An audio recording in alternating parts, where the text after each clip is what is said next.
বন্ধুরা, আবারও ফিরে আসলাম আপনাদের পছন্দের রোশনাই আজকের পর্ব নিয়ে।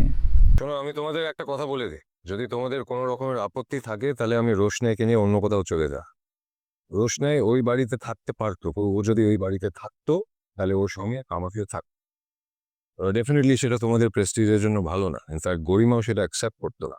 করতো কি, কাজের কাজ হতো কি, এই জন্য ওকে আমি এখানে নিয়ে এসেছি। আমি ওর সঙ্গে আছি। বাবা, তুমি?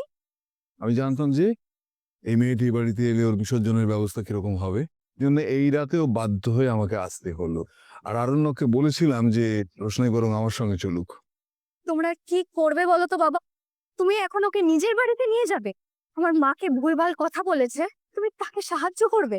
আমাকে তোমরা যেতে দাও প্লিজ। শোন, তুই কোথাও যাবি না। থাকতে হলে এই বাড়িতেই থাকবি, কোথাও যাবে না। আমাদের সম্মান জড়িয়ে আছে তোমার থাকা না থাকার সাথে। অন্তত আমাদের সম্মানের কথাটুকু ভেবে যাওয়ার কথাটা বল।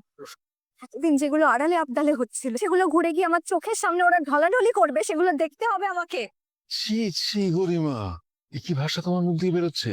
আজকের আপডেট এ পর্যন্ত। পরবর্তী আপডেট পেতে আমাদের চ্যানেলটিকে সাবস্ক্রাইব করে পাশে থাকুন। ধন্যবাদ।